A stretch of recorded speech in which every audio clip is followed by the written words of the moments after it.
Olá, sejam bem-vindos a mais um vídeo no meu canal. Hoje, basicamente, o vídeo consiste em 14 perguntas e respostas que eu pedi ontem aos meus seguidores do Instagram para fazerem num Insta Story que eu criei. E eu obtive 14 perguntas, nas quais eu vou responder agora. Por isso, sigam o vídeo, não se esqueçam de subscrever o canal e coloquem muitos gostos. Até já! Então, a primeira pergunta foi de uma menina que perguntou qual o procedimento depois do secundário para a faculdade. Então, o procedimento do secundário para a faculdade, eu já tinha feito um vídeo a explicar isso, mas assim muito brevemente posso explicar de novo. Então, tu tens duas maneiras, ou três, de candidatar-te para a faculdade depois do secundário. A primeira é fazendo o exame nacional de Biologia e Geologia, ou possivelmente de Português, ou de Matemática, se quiseres complementar, mas não é obrigatório. Depois tens a outra vertente, que é, se fores aluna de um profissional de saúde, na Cruz Vermelha dá para fazeres um ingresso, em vez de utilizar os exames nacionais, fazeres um exame pela via profissional que a Cruz Vermelha faz e é lá na faculdade que se o realiza. Só a faculdade da Cruz Vermelha é que tem esta vertente, porque nenhuma outra dá para entrar vindo de um curso profissional só com um exame de profissional. Que, pronto, é a faculdade que faz, mas para entrar em outra qualquer faculdade de saúde ou de enfermagem, têm mesmo que realizar os exames nacionais. Como soube que a Cruz Vermelha tinha esta proporcionalidade, e na altura eu encontrava-me em estágio, optei então por ir para a Cruz Vermelha, porque era uma maneira de eu conseguir entrar sem ter que fazer os exames nacionais. Próxima pergunta. Pergunta número 2. Quantos anos é o curso? Então, o curso de enfermagem são 4 anos, está bem? Terceira pergunta. Tua experiência na área onde estás a trabalhar agora? Então, eu entrei para os cuidados intensivos em julho, dia 25 de julho, e a minha experiência lá está a ser ótima. Eu tanto passei pelos cuidados intermédios como cuidados intensivos, porque no meu hospital o serviço é todo junto. Temos um corredor onde num lado é os cuidados intermédios, no outro lado é os cuidados intensivos. Sendo que nos cuidados intensivos agora temos doentes com Covid e ainda estamos a utilizar outro serviço para colocar doentes nossos lá. E esse serviço deixou de ter funcionalidade no sítio em questão e passou para os intermédios, para metade dos intermédios, os doentes desse tal serviço. A minha experiência lá está a ser muito enriquecedora.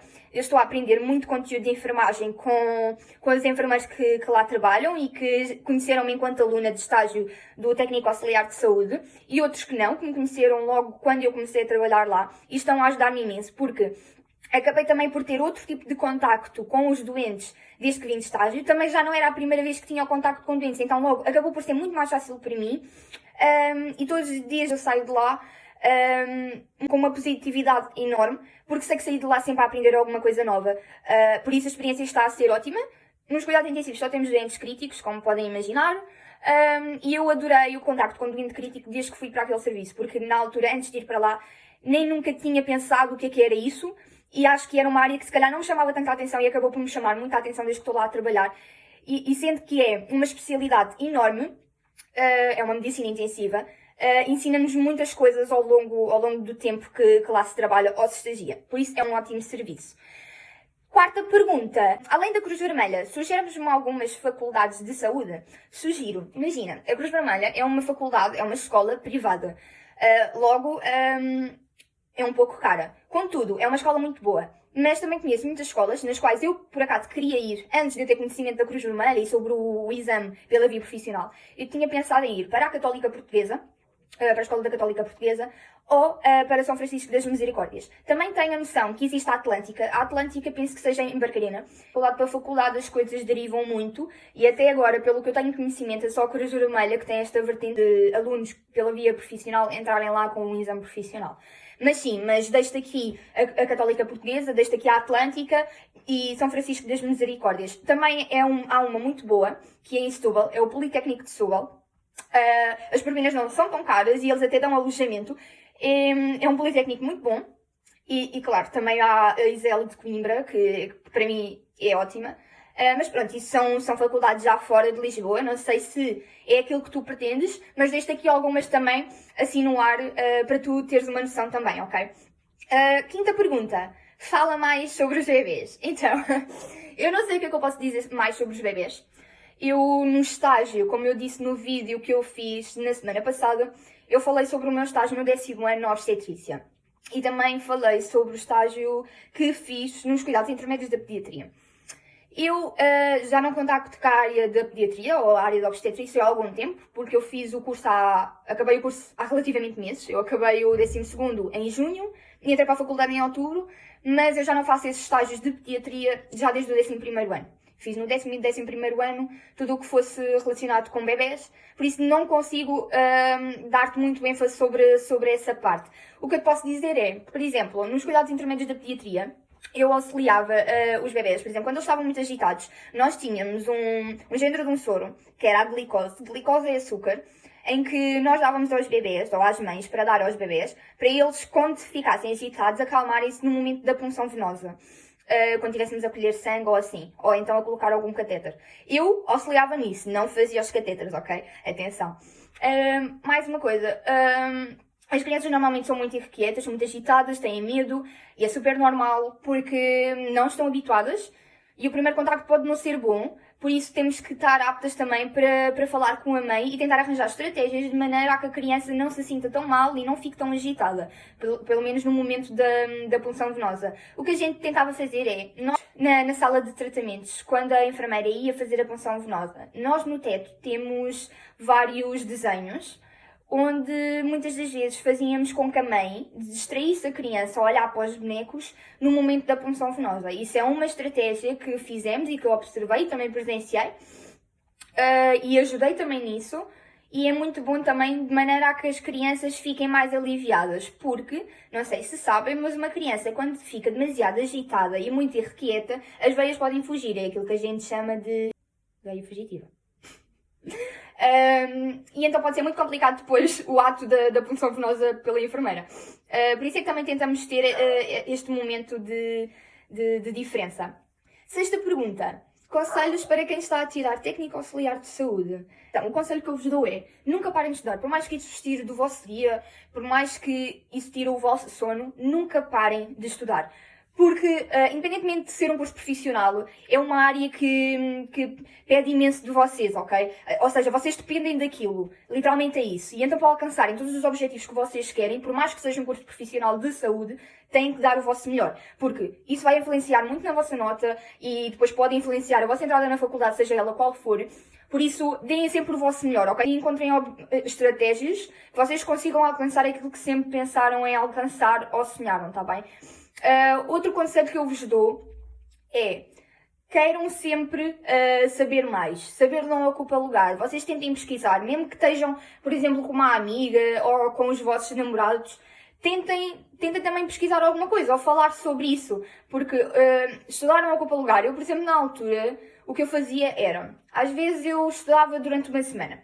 Ok, 2 horas por dia durante uma semana. Só que depois estava outra semana sem estudar. Só que em vez de realmente eu estudar, pegava no telemóvel e ia procurar sobre aquela X de patologia, que é a doença. E procurava sobre as características daquela anomalia. Então, ou seja, eu iria tentar chegar lá onde eu queria. Por exemplo, às vezes ia parar ao hospital porque me sentia fraca ou tinha que levar soro. Fazia perguntas aos enfermeiros, fazia perguntas aos auxiliares. Eu tentava sempre saber mais e mais e acho que isso é muito bom dentro do curso em que vocês estão. Claro que o curso também depende de escola para escola. Nem todas as escolas que têm o curso técnico auxiliar de saúde vai-vos dar da mesma forma como foi dada a mim. Isso depois depende muito. Só que não deixa de ser um curso de saúde. Por isso, os conselhos que eu vos posso dar é nunca deixem de estudar e nunca deixem de querer saber mais, porque isso é essencial, ok? Por isso vocês vão conseguir tudo aquilo que pretenderem. Sétima pergunta.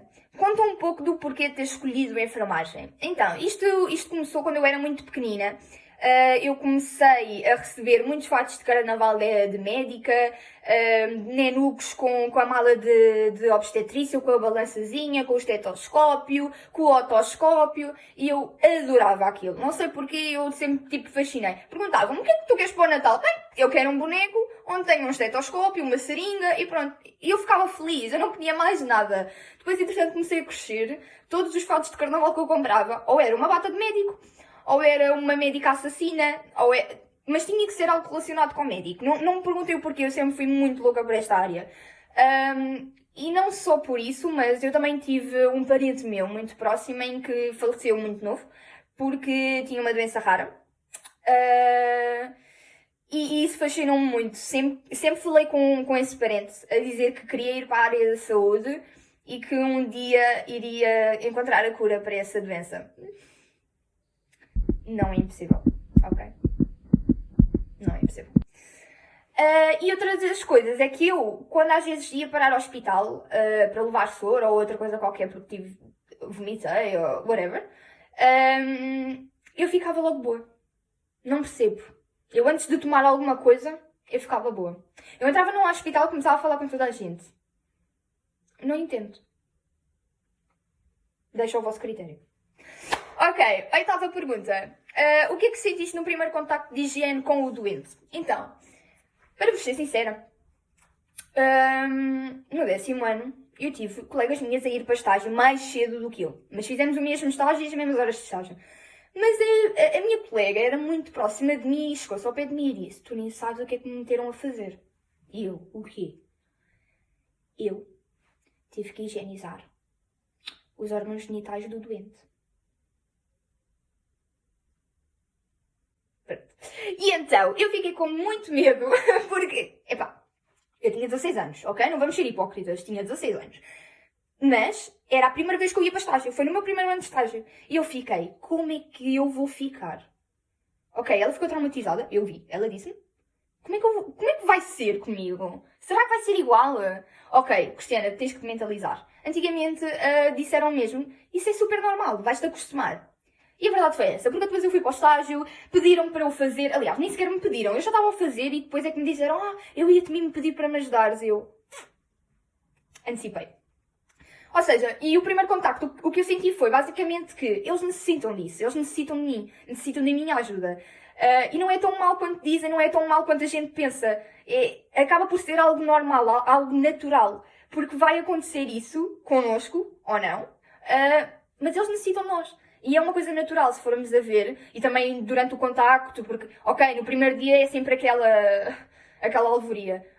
Passado 2 dias, 3, aquilo é super normal. Por isso eu quando o fiz pela primeira vez, eu não me senti mal, eu senti-me bem, ok? E foi isso que eu senti. Senti-me bem, senti-me concretizada, senti que estava a fazer algo que ele precisasse, ok? Que o doente precisasse. Nona pergunta. Qual foi a cadeira em que sentiste mais dificuldade até agora? Sem dúvida a anatomia. Vocês não estão bem a perceber. Ele é massa enorme e eu... Estão a ver? Não. Esqueça. Anatomia é o pesadelo dos estudantes. Venham-me dizer que, mas tens que estudar muito. Olha, eu estudava muito. Eu estudava todos os dias anatomia. Inclusive seguia várias páginas e inscrevi-me num vídeo de uma aula sobre anatomia. E não deu em nada.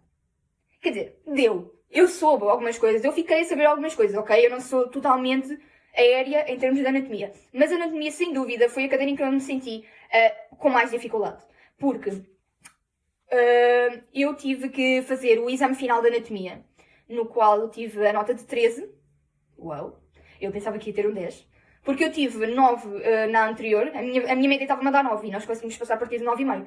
Então tive que fazer exame final e consegui tirar um 13, graças a Deus. Porque realmente estudei ainda mais tempo. Tive para aí mais um mês ou o que é que foi. Ou 3 semanas para estudar. Por isso, agradeço mesmo essas 3 semanas, porque senão eu não tinha conseguido passar a anatomia. Mas pronto, anatomia é o meu pesadelo. Já não vamos ter mais anatomia. Mas eu gostava, porque a anatomia é essencial. E realmente eu sinto isso. Só que é difícil. Tem que se estudar todos os dias. E tem que ser com o tempo. Não é com o tempo que a faculdade acha que se tem que ter. Não. Tem que se ter estudo autónomo. A anatomia é realmente isso. É estudo autónomo. Ok? Passamos para a 10ª pergunta. Consideras a licenciatura de enfermagem difícil? Não considero difícil. O que eu considero é... A anatomia é difícil. Mas não é uma cadeira que não se faça. Tudo se faz. O problema é que tem que se ter estudo e tem que se ter tempo para estudar e tem que ser diário. É um estudo diário. Não se pode parar. Aliás, nós enfermeiros nunca podemos parar de estudar, ok? Temos sempre que querer saber mais e sempre ir investigando cada vez mais. Por isso, não acho a licenciatura de enfermagem difícil, mas também, se fosse fácil, não era necessário fazer uma licenciatura, ok? Por isso, é necessário estudo, é necessário foco naquilo que estamos a fazer. 11ª pergunta. Como geriste no início a tua vida social e a tua saúde mental e emocionalmente? Então... No início foi muito complicado, porque eu realmente pensei, quando estava no secundário, eu pensei, olha, eu vou entrar na faculdade, mas vou estar a trabalhar ao mesmo tempo. Eu pensei em fazer isto, mas nunca pensei que fosse possível. E quando aconteceu, eu olhei no espelho e disse, sim senhora. No entanto, tive que gerir um pouco a minha saúde mental. Porquê? Porque eu já estudava tudo e mais alguma coisa, eu já transpirava, eu já dizia assim: ei, Gonçalo, como é que eu vou estar contigo? É o meu namorado. E ele: calma, calma, tu consegues. Pronto. Eu acho que também foi mais por causa dele que eu consegui acalmar um pouco, porque eu ficava tão estressada, eu tinha tanta coisa para estudar que eu nem sequer conseguia estar a focar-me também um pouco nele e na minha vida social, do tipo, respirar. Não conseguia, mas acho que também foi ele que me ajudou um pouco a acalmar nisso. Hoje em dia consigo gerir muito bem o meu estudo, consigo gerir muito bem o YouTube, consigo gerir muito bem o meu trabalho. Eu daqui a pouco vou trabalhar. Por isso, eu acho que é mais por aí. Mas no início foi muito complicado, mas acho que terem alguém sempre do vosso lado ajuda imenso. Então, 12ª pergunta. As tuas aulas vão sempre conciliar com o teu trabalho? Vão. As minhas aulas conciliam sempre com o meu trabalho. O chefe responsável da minha unidade colocou horários, colocou-me horários em que conciliasse as minhas aulas. Por exemplo, eu tenho aulas das 8 às 2 da tarde e às 4 da tarde vou sempre trabalhar. Hoje é que vou pegar mais cedo, vou entrar às 3h30, porque há muitas vezes que eu irei entrar a esta hora e quando entro a esta hora, em vez de apanhar os transportes, eu apanho sempre a um Bolt ou um Uber para conseguir me dirigir até ao hospital. Mas sim, as aulas vão sempre conciliar com o trabalho.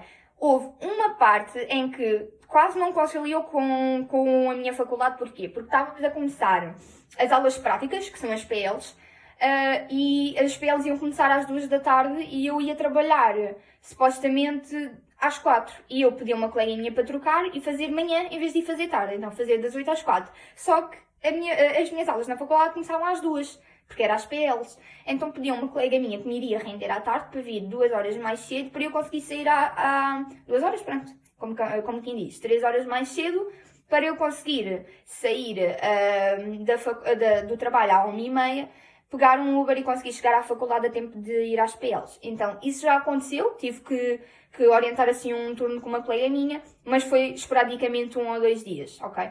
Porque de resto sim, tem conciliado, claro. 13ª pergunta. Como foi o exame do profissional e a matéria que sai? Eu achei o exame do profissional bastante fácil. Não tinha nenhum conteúdo de geologia nem de biologia. Só tinha mais conteúdo sobre enfermagem e saúde, mas é o conteúdo de enfermagem super global. Aquilo que a gente aprende no curso, estão a ver? Por exemplo, o suporte básico de vida, a PLS, falamos das diarreias, do sistema cardiovascular, das gastroenterites, pronto. Basicamente vai sair sobre isso, ok? 14ª pergunta, e é a última. Então, como é que consegues ter tempo para a tua relação? É o que eu digo. Hoje em dia tenho muito mais tempo para a minha relação. Antigamente não sabia gerir muito bem isso, mas mesmo assim o Gonçalo ajudou-me imenso nesse processo. Mas hoje em dia, por exemplo, eu acordo, vou trabalhar e saio às 11 da noite e às vezes ele chega aqui à minha casa às 11 da noite e fica aqui comigo até ao dia a seguir, que ele vai trabalhar. Ele trabalha sempre de manhã, sai mais cedo e pronto, basicamente vamos intercalando. Eu costumo estar 2 vezes por semana ou 3 com ele e muitas das vezes no sábado, como às vezes faço noite, costumo ficar com ele e depois vou fazer noite para o hospital e depois no dia a seguir volto a estar com ele para no dia a seguir voltar a ir fazer noite, porque nós fazemos no hospital 2 noites seguidas.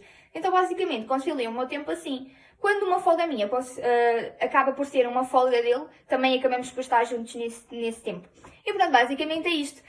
Espero que tenham gostado do vídeo, espero que eu tenha sido explícita nas respostas que eu vos dei e obrigada por terem dado este apoio também e estas perguntas, isto é muito bom, agradeço-vos de coração. Não se esqueçam de subscrever o meu canal, darem muitos gostos e até mais um vídeo.